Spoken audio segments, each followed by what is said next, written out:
Yo. Welcome to MK the Long Play, where today we are pitching an Invincible Universe anthology series. The show would just be called Invincible Universe. These are 8 episodes, 8 studios. Let's get straight into it. No wasting time. Starting off with, boom, episode 1, The Astonishing Wolfman. And this episode will be directed by Gengi Tartakovsky. Yo, that's a tough name. Known for shows like Primal and Samurai Jack. You can even see right here, the stars are like kind of similar if you like squint your eyes a little bit. That's the point. That's the whole point. So the reason we're starting with this is like, listen, like we gotta make our viewers eat their vegetables. We can't go straight into the battle beasts, the heavy action. There's gonna be action here, right? But it's gonna be his backstory bits, right? But we're gonna present it, right? We're gonna tell Gengi, you can write it. We're gonna let you cook, but you gotta do one thing, bro. Gotta present it like a silent film. You just present his backstory. He's an adult. He gets bitten by a werewolf, and you gotta show the whole comic events through that lens. 15-minute short film backstory like this. You're like halfway through, you can show some of the lore of the Wolfman, but overall we just gotta let Gengi cook.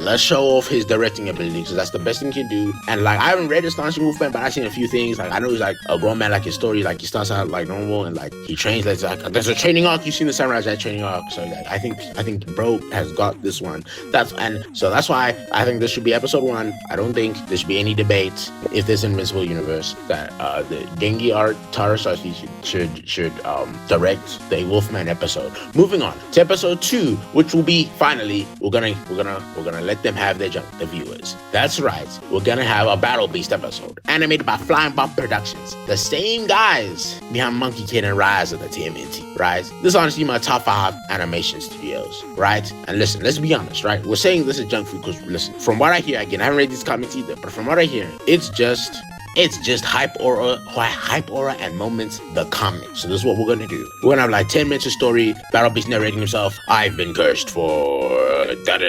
years. I don't have anything to my name, blah blah blah. So I look for the greatest threats, and then boom, you just take 3 cool moments from the comics, 3 cool ops, and you just have them box, right? The rest of the 30 minutes is just straight boxing and aura farming. That's it. No story. I mean 10 minutes of story, but after that, just straight boxing. And Flying Box, the best studio for it, right? If I listen, the editor played a clip, probably from Monkey Kid. But yeah, like those shows are insane. Like those shows are animation, like they fit Battle Beast perfectly, bro. Just let them go ham. That's why I say it's pure junk. Moving on, we gotta say, how about this Studio Trigger for Tech Jacket? This is going to be a 70-minute episode. It's going to be a little bit longer because the Tech Jacket comic is a bit longer. So this is what we're going to do, right? Listen, we just have it be an abridged version of the tale. This time it's not a silent film, though.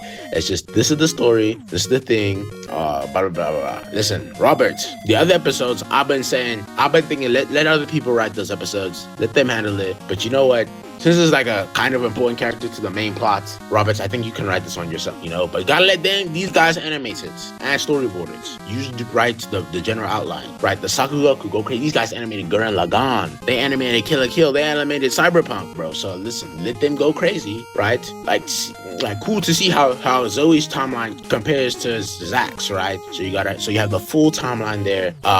Again, just an abridged version of the comics with all the changes where necessary. So that is why I think Studio Trigger should be the episode. I stopped putting episodes in the slide names.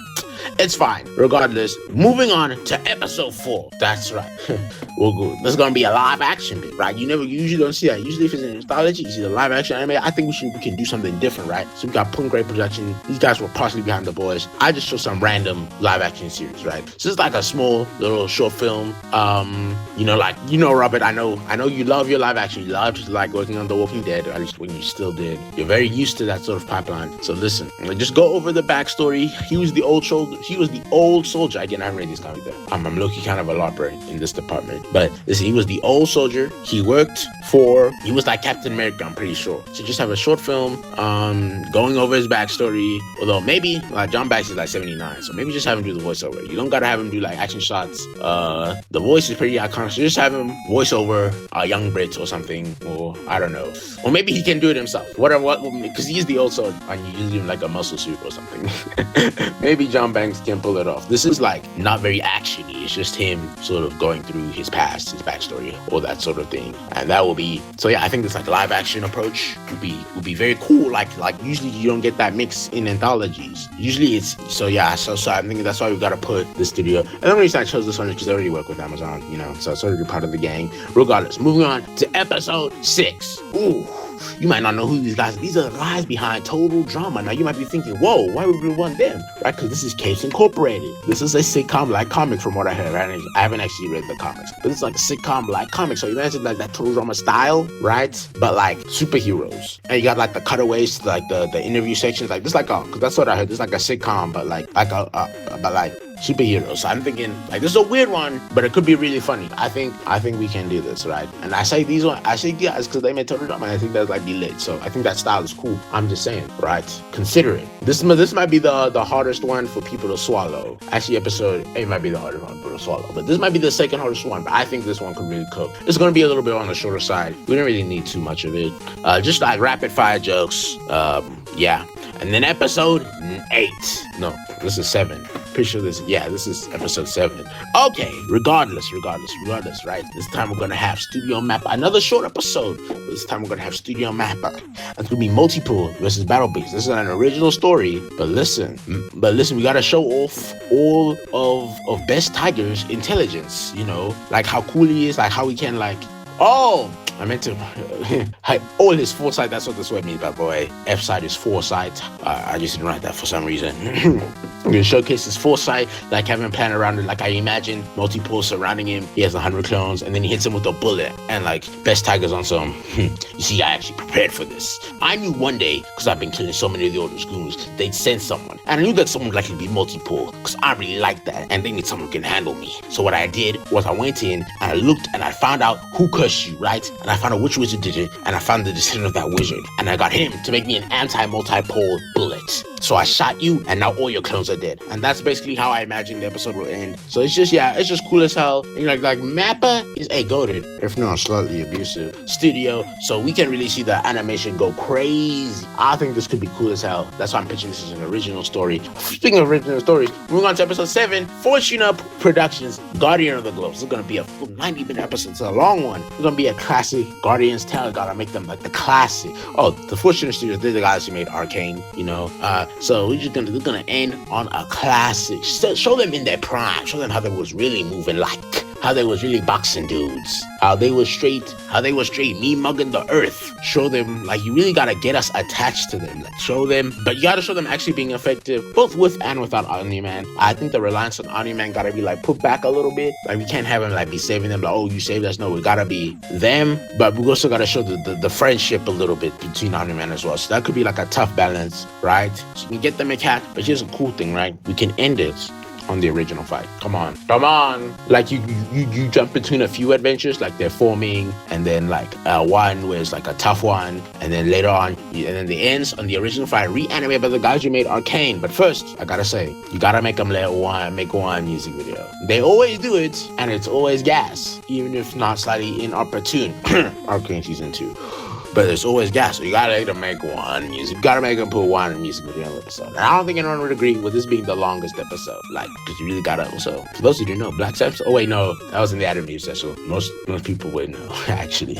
And this is gonna be the last episode. This is the last episode. I know it's a weird one, but we're gonna have Machine Head in like a pixel art style. Wait, why would we do that? Let me explain. Let me cook.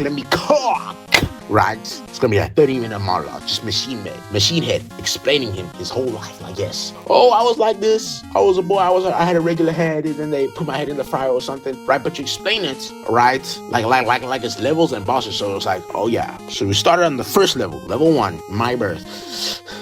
I got dropped in the ocean. Right? I got dropped into a sea of lava. This screenshot is from Cyber Shadow. If anyone's wondering. I got dropped into a pit of lava, and that's why I need a machine. Isn't that funny? But then it's just the rest of the thing. It's just him describing in comedic detail. Why did I say homies? I meant to say ops. I'm bad at writing. Regardless, he slimed out all his ops. Ignore the sweat. How he slimed out as he rose the ladder through. Actually, this could be some hope. How as he rose the ladder in employees, he started as a grunt. He describes in detail how he slimed them out. At each stage, is shown as levels and boss fights. Right? I already said that, but I gotta repeat this for the people in the back. I think this could be so cool. It's kind of different. I don't really know a specific studio in mind, but I think it would be so cool. But like, we gotta hear Bashina describing it in like comedic detail, like how he did it. He's just explaining himself, like this is how I got to the top. You can even like sort of end it like how he tricked Mr. Ryu and Titan to join the order again, sort of thing. So yeah, they just explain his history, who recruited him, all that sort of thing. So yeah, in conclusion, that's my pitch for the Invincible Universe. For the Invincible Universe teaser. So I think that is why I think you, Amazon, you, Robert Kirkman, should consider it. I think these 8 episodes are a good template. You could swap out a few of them, but overall, I think this is great. Anyway, in conclusion, thank you for watching. Like and subscribe. Watch the main channel. Bye.